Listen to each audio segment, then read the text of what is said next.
Salah satu selebgram yang kerap berseteru dengan sosok fenomenal Nikita Mirzani tiba-tiba saja menyebutkan bahwa Nikita Mirzani ada di ambang pintu penjara karena ada kasus besar yang menanti. Hal tersebut diungkapnya setelah laporannya terhadap Nikita Mirzani beberapa waktu lalu harus di SP3 atau dihentikan karena ada beberapa alasan tertentu. Lantas, Tengku Sansabela juga menegaskan terkait dirinya yang disebut tidak memiliki uang oleh Nikita Mirzani, di mana menurut Sansabela justru sebaliknya Nikitalah yang tidak memiliki uang. Namun, Nikita tetap menghina orang lain miskin di matanya. Nikita Mirzani di ambang pintu penjara ya. Nikita Mirzani ini banyak gaya, belagu gitu, kupas aja sampai capek, nggak perlu, apalagi gue itu nggak seperti yang dia bilang minjem duit ini itu ya, makanya kau laporkan ke ke PMJ, walaupun dialihkan ke Jakarta Barat ya, Polres Jakarta Barat. Kasus itu ditangani dan di SP3 karena alasan-alasan tertentu, tapi tidak apa-apa buat gue karena laporan gue itu receh ya. Ada yang lebih besar lagi kasus menanti Nikita Mirzani di ambang pintu penjara ya. Biar tahu. Jadi gak diladenin sama Nikita, lo gak level, matamu itu gak level ya. Levelnya level apa dia? Astagfirullahaladzim. Jadi kalau dia ngata-ngatain fisik orang, ngata-ngatain status sosial orang, dia itu pun berangkat dari nggak kaya. Dari apa? Katanya dia anak si ini, anak itu nggak ada. Dia aja pernah minta duit sama tukang parkir. Jadi intinya Nikita, kau harus syukurin lah, sayangku. Syukurin lah dirimu yang sekarang. Nggak ada ingin bisa operasi, bisa jualan ya kan, jualan baju misalnya ya. Jadi kita harus sadar diri, bercerminlah sebelum bicara. Itu sih saran kasih sayang untuk Nikita Mirzani. Karena sayang nanti kalau nantinya aku adalah bagian daripada yang menegakkan keadilan untuk menjebloskanmu ke penjara. Jadi ada banyak yang menunggu Nikita Mirzani di depan pintu penjara. Buat bapak-bapak polisi, jangan lagi dibela, Pak. Melihat dirinya disebut Tengku Sansabela bahwa dalam waktu dekat pintu penjara akan menyambutnya. Lantas, Nikita Mirzani pun diduga memberikan respon dan komentar menohok untuk Sansabela, di mana menurut Nikita, dirinya kini sudah sejahtera dan berkecukupan. Hal ini pun didasari lantaran menurutnya bahwa kontroversial yang dibuat dari mengomentari orang lain mempunyai dampak yang justru menguntungkan dan membuat bahagia Nikita Mirzani karena cuan atau uang yang ia peroleh semakin bertambah.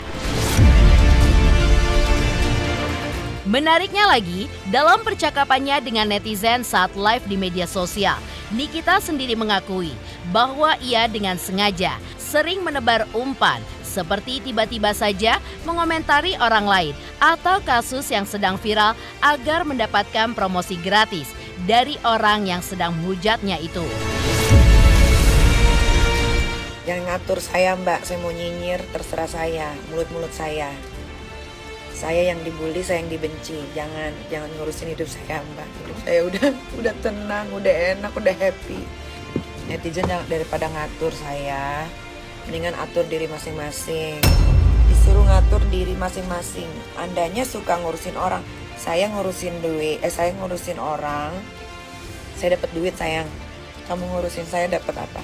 Dapat sebel, emosi, dengki, darah tinggi, kolesterol naik, hipertensi, darah rendah.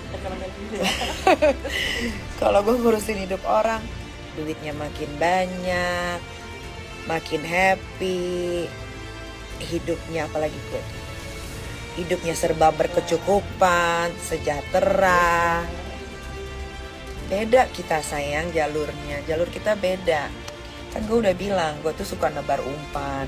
Kalau umpan gue terbar, terus dimakan sama banyak orang, happy. Nah, kalian bodoh. Yang bodoh itu kalian. Udah tahu nih kita suka nyebar umpan. Kenapa umpannya dimakan? Akhirnya kesel sendiri, marah sendiri, dongkol sendiri.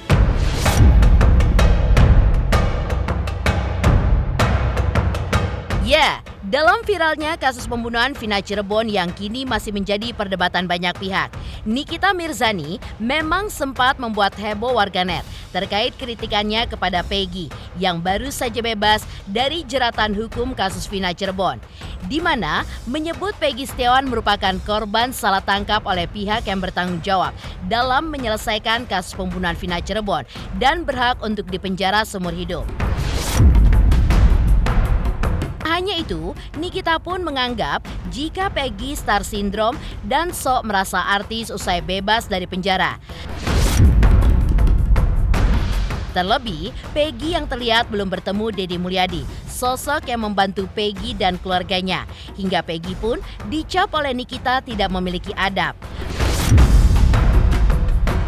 Menariknya lagi, tak hanya tertuju kepada Peggy saja, Nikita pun juga menyentil tim kuasa hukum Peggy yang juga tidak memiliki adab.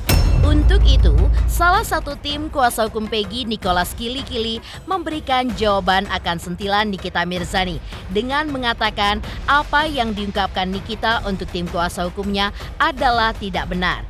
Karena tidak ada satupun dari tim kuasa hukum Peggy yang berjumlah 70 orang menerima bayaran dari seorang Peggy. Bahkan, tim kuasa hukum Peggy rela meninggalkan anak, istri, suami di rumah hanya demi bisa membela Peggy dan membebaskan Peggy dari jeratan kasus Vina Cirebon. Ini gara-gara Peggy nih. Peggy Setiawan si kuli bangunan yang gak ada adabnya nih. Gara-gara masalah gue bilang Peggy Setiawan kagak punya adab. Rame. Kalau gue bilang dia kuli bangunan, emang dia kuli bangunan. Emang dia gak punya adab. Apa? Mau dia dibela satu Indonesia pun kalau dia gak tahu adab, emang gak tahu adab. Sama seloyer-loyernya gak tahu adab. Tuh, kurang apa lagi? Gue ini tidak bisa disuruh walaupun dibayar, gue punya uang. Tidak bisa gue disuruh. Jadi kuasa hukum itu kan ada banyak. Apakah dia sebut kuasa hukum Nikita Mirzani ini ngomong kuasa hukum itu keseluruhan atau siapa? Karena kuasa hukumnya Peggy 70 orang. Nah, sementara yang bela Peggy ini kalau bilang kuasa hukumnya nggak punya adab, itu keliru. Kami ini bela Peggy, justru kami punya adab, makanya terpanggil sebagai anak bangsa Indonesia, sesama anak bangsa Indonesia. Kami bela Peggy dengan cuma-cuma, tanpa ada bayaran 1 rupiah pun juga. Kami korbankan semuanya, tinggalkan anak istri, tinggalkan keluarga, datang ke Bandung. Selama 1 bulan kami proses ini kasus sampai sidang selesai, dan oleh anugerah daripada Tuhan, anugerah daripada Allah, Peggy bisa bebas. Ya kan? Jadi kalau dibilang tim kuasa hukumnya Peggy nggak punya adab, itu keliru.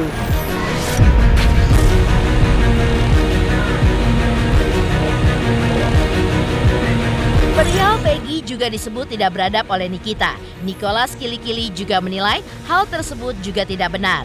Di mana bagi Niko, Peggy adalah anak yang sopan, tidak pernah ngomongin orang lain, selalu menjalani sholat 5 waktu, mengingat tujuannya hanya ingin membahagiakan ibunya, dan jika ada uang, Peggy pun ingin membangun masjid. Niko pun juga meminta kepada Nikita agar tidak menjudge seseorang jika belum kenal orang tersebut. Dan sebaiknya Niki mengunjungi ke rumah Peggy untuk melihat bagaimana keseharian Peggy sebenarnya. Hingga setelah itu, Niko pun mempersilahkan Nikita untuk memberikan penilaian terhadap Peggy. Saya sebagai kuasa hukum Peggy Setiawan, ya, saya melihat bahwa ketika Nikita Mirzani menyerang Peggy itu bukannya nggak punya adab. Peggy ini anak yang rendah hati, anak yang tahu berterima kasih, anak yang agamais. Ya, dengan siapa saja dia hormat.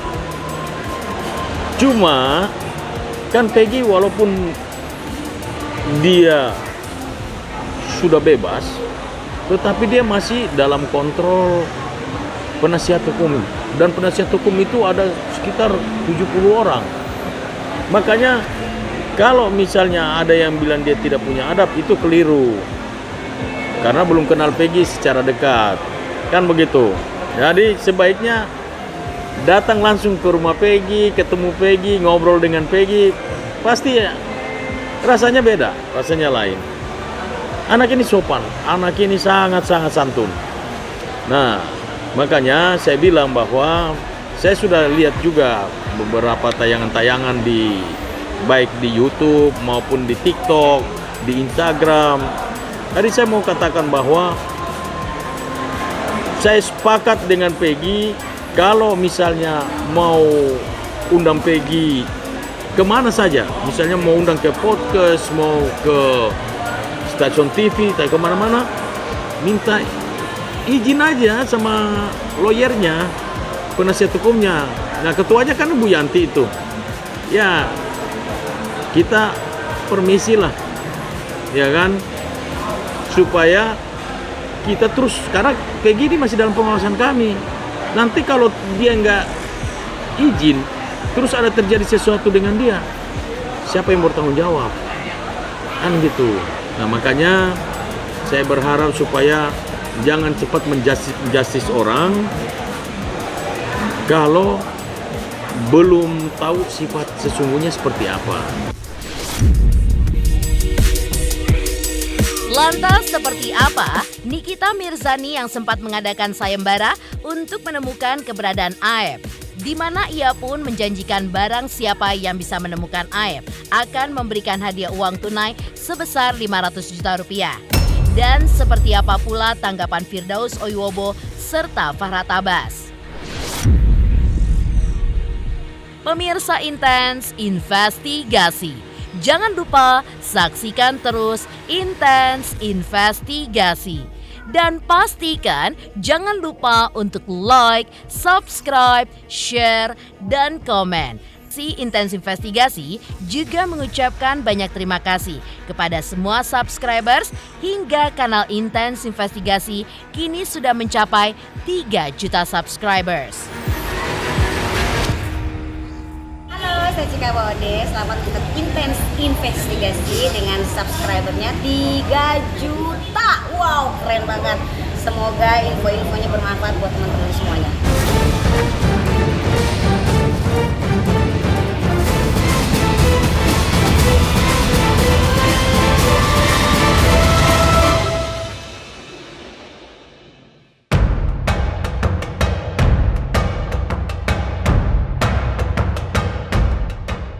Tak kalah mengejutkan saat Nikita Mirzani sempat mengadakan sayembara untuk menemukan keberadaan Aep. Dalam live-nya pada waktu itu, Nikita Mirzani pun menjanjikan reward atau hadiah berupa uang tunai sebesar 500 juta rupiah bagi siapa saja yang bisa menemukan Aep. Sontak saja, sayembara tersebut ditanggapi oleh berbagai pihak, termasuk praktisi hukum Firdaus Oyuwobo. Namun, bukan respon positif yang dilontarkan oleh Firdaus, di mana menurutnya sayembara tersebut justru akan menimbulkan kondisi semakin kisruh dan tidak kondusif. Negara pemerintahan pun saya akan kasih 500 juta. Nih, 500 juta ya buat siapapun yang bisa, Dus Diana ya, buat siapapun yang bisa menemukan persembunyiannya Aep, karena si Aep itu yang lagi dicari ya. Biar si orang-orang sinting ini nih yang pada bilang katanya ini kasus pembunuhan lah, ini kasus buat nutupin kasus lah, kasus-kasus besar lah, ini kasus biar bisa nangkep si A, si B, si C, bintang 1, bintang 2, bintang kejora lah, siapapun itu ya.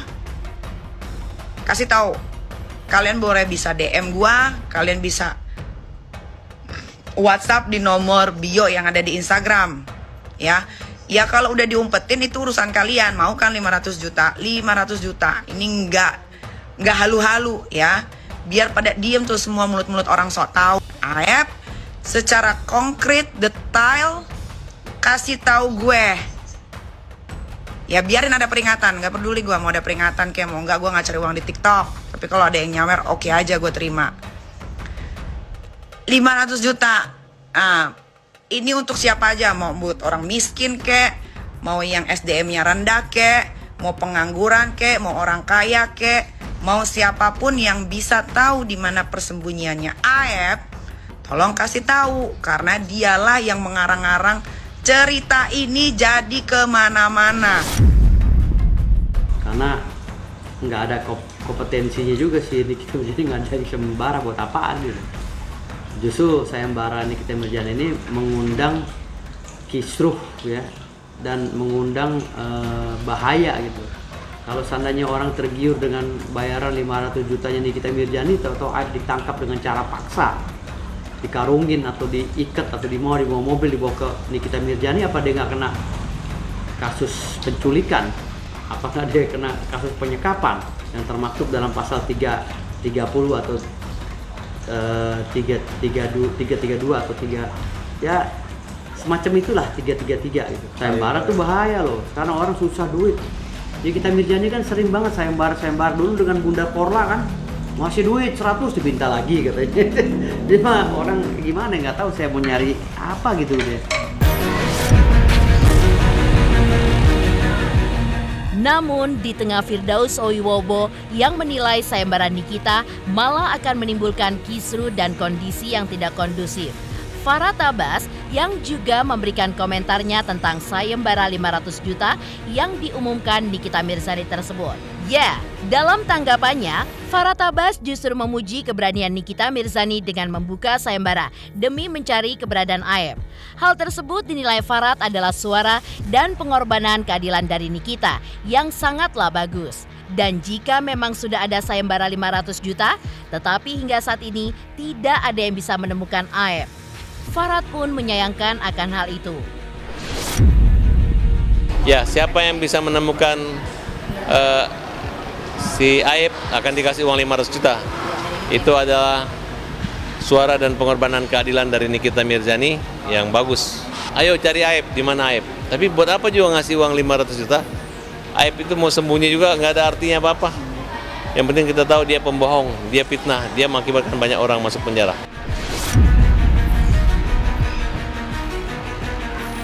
Lantas seperti apa pula Nikita Mirzani yang sempat menyinggung sikap Peggy Setiawan karena tidak bertemu Deddy Mulyadi untuk berterima kasih dan justru menyebut Peggy sebagai artis hingga kuasa hukum Peggy langsung menanggapinya. Benarkah kritikan Nikita Mirzani untuk Peggy adalah hal biasa dan tidak perlu dibesar-besarkan?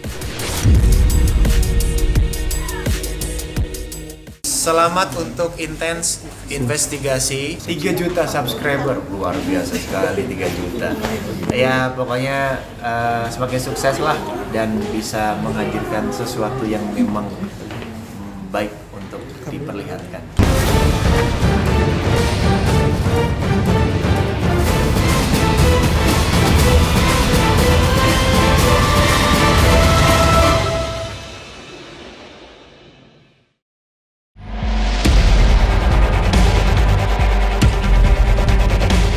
Nikita Mirzani sebelumnya sempat singgung sikap Peggy Setiawan karena setelah bebas dari penjara, Peggy seolah belum mau bertemu Deddy Mulyadi untuk berterima kasih.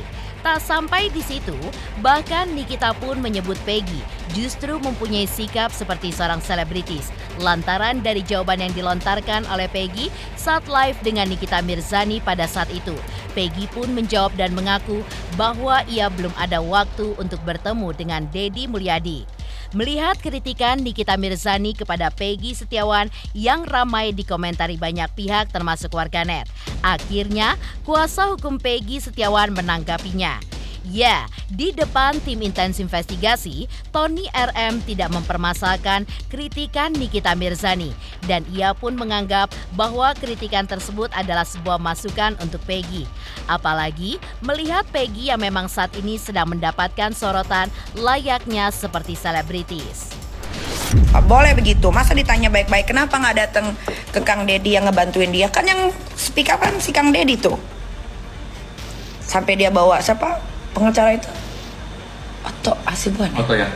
Sama dia sampai bawa Otto Hasibuan. Kalau enggak karena dia yang berani speak up juga, terus apa? Ya itu biasa-biasa saja sih ya. Peggy sama Kang Deddy Mulyadi, sama saya juga udah ketemu waktu itu. Nah, jadi mungkin Kang Deddy Mulyadi ya sempat salaman aja, terus udah kan. Nah, kemudian Peggy pun sama mau ada keperluan podcast kan. Nah, jadi tidak ada masalah kok sebenarnya. Tadi juga saya dengar kabar dari keluarganya, itu kan Kang Deddy Mulyadi ingin teleponan lah sama Peggy kan itu. Ya mungkin karena muncul orang-orang yang mengomentari kan ya, nggak ada masalah kok. Saya yakin Kang Deddy Mulyadi itu tulus dalam membantu. Ini kan orang-orang yang berpendapat bahwa harus berterima kasih kepada Kang Deddy. Oh ya pastilah, Peggy itu ke siapapun berterima kasih. Lihat aja live-nya tuh. Kalau Peggy live itu kan selalu menyampaikan terima kasih. Intinya nggak ada masalah itu sebenarnya. Mbak Nikita Mirzani ya mengkritisi ya sudahlah, anggap aja kritik kan, masukan, ya silakan aja, itu hak orang ya atau pendapat orang ya. Tapi yang jelas sih tidak ada masalah ya. Kemudian Peggy ya tetap Peggy ya, sopan, ramah ke siapapun dia mau menyampaikan terima kasih. Nah, kalaupun belum ketemu secara lama gitu kan, yang lama ya mungkin karena waktunya saja yang belum kan. Ya Peggy kan lagi disorot publik ya, disorot media juga. Jadi terkadang Peggy harus melayani sehari itu sampai 5 wawancara ya, 5 media gitu loh. Nah, bukan kehendak Peggy, bukan. Itu kan kehendak media. Peggy kan hanya menjawab. Kalau tidak dipenuhi kan kasihan teman-teman wartawan juga kan butuh jawaban Peggy. Itu aja sih. Ya, kalau persoalan itu kemudian dinilai sama Mbak Nikita Mirzani, Peggy kan bukan artis kan itu. Ya memang Peggy bukan artis, Peggy kuli bangunan. Tapi kan menjawab pertanyaan-pertanyaan wartawan juga kan hak Peggy. Apalagi kan wartawan yang sudah janjian, wartawan yang sudah datang jauh-jauh, wartawan yang sudah nunggu, kan kita hormati juga lah ya teman-teman wartawan.